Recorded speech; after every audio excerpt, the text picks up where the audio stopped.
Bene data bakundwa b'umwami Yesu Kristo, mwese abakurikira izi nyigisho tubahaye ikaze mu biganiro bya Saveur Divine. Ibi biganiro mubitegurirwa n'abavugabutumwa bwiza batandukanye, akaba ari umuhamagaro ugendera ku ijambo ry'Imana byanditse mu gitabo cy'ubutumwa bwiza uko bwanditswe na Matayo ibice 24 umurongo wa 14. Kandi ubutumwa bwiza bw'ubwami buzigishwa mu isi yose ngo bube ubuhamya bwo guhamiriza amahanga yose, nibwo imperuka izaherako ize. Ibi biganiro mubikurikira ku channel ya YouTube yitwa Saveur Divine. Tubifurije kugubwa neza. Imana Data ari nayo So ibaha umugisha.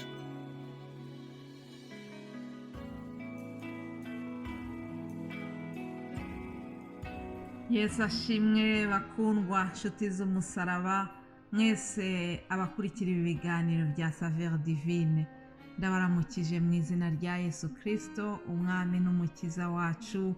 Amahoro ya Kristo nabe muri mwebwe. Ndanezerewe cyane kubw'uyu munsi dutangiye, umunsi mwiza Imana yaturemeye. Ndabifuriza kugira ngo ubabere umunsi w'umugisha udasanzwe. Imana yakoze kuturinda, ndibaza yuko aho muherereye hose namwe muri amahoro. Atwareka nongere nshimira Imana kuko yongeye kuduha uyu mwanya mwiza wo kuganira ku by'ijambo ryayo. Rero mbere yuko dutangira iki cyumweru cyacu, munyemerere tubanze dusenge dushimira Imana ikomeje kubana natwe, dushimira uburinzi bwayo bwabaye kuri twebwe. Alleluya. Data wa twese mu ijuru, izina ryawe niryubahwe, ubwami bwawe nibuze. Tukuzamuriye icyubahiro kuko uragikwiriye, kuko nta yindi Mana ihwanye nawe. Alleluya. Ushimwe kuko wabanye natwe ukagendana natwe muri iki cyumweru gishize. Turagushimiye kuko tugihumeka uyu mwuka w'abazima. Ntabwo twibagiwe yuko n'uyu mwanya tuvuga, n'uyu munsi tugezemo, birashoboka yuko hariho abatakiri muri uyu buzima, hari abo bamaze gutaha deja, ariko twebwe ko watwongereye uyu munsi, nyemerera mwami uyu munsi twinjiyemo, uwo munsi wo kuguhesha icyubahiro, umunsi wo kugira ngo twongere dutere intambwe tugana muri iyi nzira twiyemeje nziza ijya mu ijuru. Reka nukuri tuve ku rundi rwego tugera ahandi utugeza. Mu izina rya Yesu turasenze kugira ngo ukomeze ugendane natwe, turasenze kugira ngo ubane na buri wese. Mwami, ndakwinginga kugira ngo uze ukore ibitangaza, bagushakana umwete bakubone, abarwayi ubakize, kuko tuzi neza yuko uri umuganga usumba abandi bose. Abaganga bagerageza kuvura, bakagerageza ibyo bashoboye, ariko ni wowe ukiza. Bo baravura bakagerageza gutanga des soins, ariko wowe utanga gukira, urabishoboye. Rero turakwingize kugira ngo ikiganza cyawe cyongere gikore kuri buri wese ugutegereje. Mwami, twumvise ubuhamya bunyuranye by'ibitangaza ukora, ndabigushimiye cyane kuko uko wari uri kera ni uyu munsi ntabwo wahindutse. Ndakunezerewe mwami wanjye. Ukomeze rero ubane natwe, ubane na buri wese, umugisha buri wese ukurikiye ubutumwa, umugisha buri wese usengera kino gikorwa. Mu izina rya Yesu ndakwinginze kugira ngo ukomeze wiheshe icyubahiro, ntabe ari twebwe Mana, ahubwo izina ryawe rishyirwe hejuru, izina ryawe rihabwa icyubahiro muri byose. Amen, amen. Nshuti zanjye rero, ndabashimiye cyane mwese, ndabashimiye kubwo kudukurikira, ndabashimiye kubwo gusengera uyu muhamagaro mwiza Imana yanyujije muri twebwe. Hari benshi bagenda bambwira ko bafashijwe n'ibyo twabagejeho mu cyumweru cyashize. Imana ibaha umugisha. Twese dukomeze hamwe dukurikire, tube maso muri iki gihe cy'iminsi igoye, iminsi ya nyuma. Nk'uko twabivuzeho mu cyumweru gishize, turi mu minsi y'imperuka, iminsi igoye. Ariko bene data, reka abahisemo gukurikira Yesu dukomeze tube maso, kugira ngo igihe cyose aho yazira azasange tumwiteguye, ntazagire icyagukura muri iyi nzira y'agakiza wiyemeje. Ibyo ni byo mbasabiye nanjye kandi nibyo nisabira. Haleluya. Reka rero nk'uko mubimenyereye buri wa mbere mbagezaho ijambo ritoya ry'urufunguzo, hanyuma nkabaha na teme tuzakurikira mu cyumweru. Iyo niyo gahunda iriho. Munyemerere dusangire ijambo ry'urufunguzo tubona muri Yesaya 45. Yesaya 45 duhereye ku murongo wa mbere kugeza wa 5. Reka dusome mu izina rya Yesu. Ngo ibya Kuro n'iby'Abisirayeli uko bazagaruka n'ubuhanuzi Imana yanyujije muri Yesaya ahanurira Abisirayeli bari mu gihugu cy'i Babuloni, aho bari barajyanyweho nk'iminyago.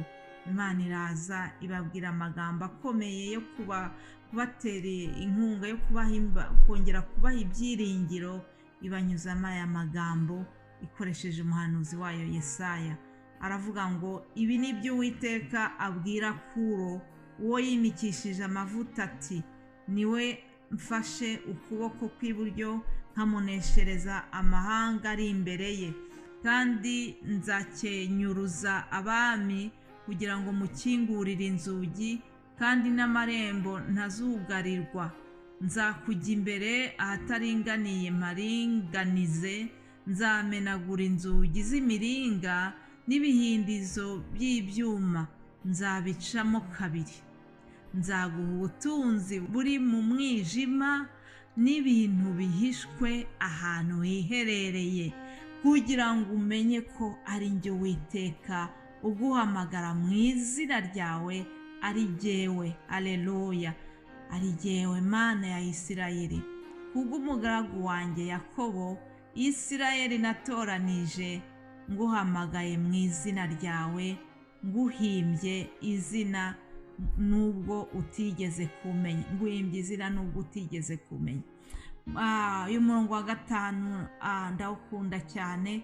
Akavuga ati, ni njye Uwiteka, nta yindi Mana ibaho itari jye.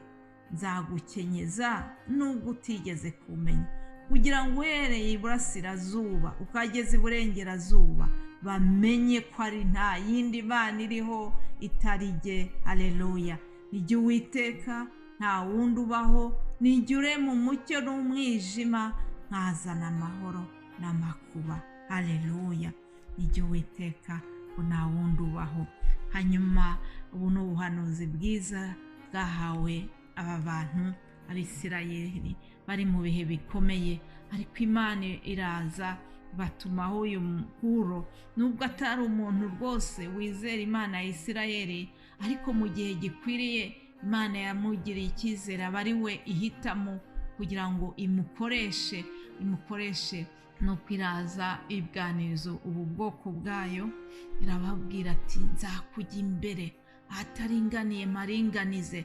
Aya ni amagambo yo kudukomeza uyu munsi. Nawe muri iki gitondo, mu gutangira iki cyumweru, Imana irashaka kukubwira ko utari wenyine, ntabwo ndi jyenyine. Imana ije kumbwira iti, nzakujya imbere. Ibikugoye, ibiguteye ubwoba, bya bindi ubona bitumye umutima wawe ukuvamo, ibyo byose twabigereranyiza n'ahantu hataringaniye, ariko Imana iravuga iti, ndaje ahataringaniye mparinganize. Aleluya. Aravuga ngo nzamenagura inzugi z'imiringa n'ibihindizo by'ibyuma nzabicamo kabiri. Bya bindi ubona bifunze, bya bindi ubona yuko ari ibintu bidashoboka, ariko Imana irabishoboye. Ibyo ubona ukabona ari ibintu bifungiranye cyane, Imana yiravuze iti, ndaje mbimenagure, ndaje mfungura inzugi za zindi zari zaranze gufunguka. Haleluya. Ngiri ijambo Imana iduhaye muri iki gitondo. Imana yacu yongera twibukije ati, ndi Uwiteka, nta yindi Mana ibaho itari jye. Haleluya. Ndashimira Imana yuko twakurikiye, yatwiyeretse tukayikurikira. kandi ikatwereka yuko nta yindi mana iri hejuru yayo. Hari byinshi abantu bagize ibigirwamana, ariko turi abanyamugisha kuko twebwe twasobanukiwe yuko uyu Uwiteka gusa ari we Mana. Haleluya! Uwiteka gusa niyo Mana, nta yindi mana ihwanye nayo, niyo irema icyo ari cyo cyose ikagikomeza. Imana ishimwe. Ndakwinginga rero kugira ngo ufate rino jambo rikubere impamba y'iki cyumweru, wongere ugarurire Imana icyizere, kuko ikubwiye ngo nzakujya imbere ahataringaniye mparinganize. Imana ishimwe kubwira isezerano ryiza iduhaye. Aleluya! Iryo ryari ijambo ry'urufunguzo. Hanyuma reka mbabwire n'ijambo tuzigaho tuzakurikira muri iki cyumweru. Ni aya magambo tubona Yesu yabwiye abigishwa be mu butumwa bwa Yohana 16 umurongo wa 33. Yesu arababwira ati, dore igihe kirenda gusohora ndetse kirasohoye, ubwo muri utatane umuntu wese ukwe mukansiga jyenyine, ariko sindi jyenyine kuko Data ari kumwe nanjye. Ibyo mbibabwiriye kugira ngo mugire amahoro muri jye. Mu isi mugira umubabaro, ariko nimuhumure, nanesheje isi. Aleluya! Nshuti yanjye, mw'iriyi si tubamo harimo byinshi bibabaje, ariko humura, kubera yuko uwo turi kumwe yarabinesheje. Natwe dufite kunesha muri Yesu Kristo, niho hari intsinzi yose. Bifurije kugira ngo mugende munesha mu izina rya Yesu Kristo, muzagire une bonne semaine. Amen.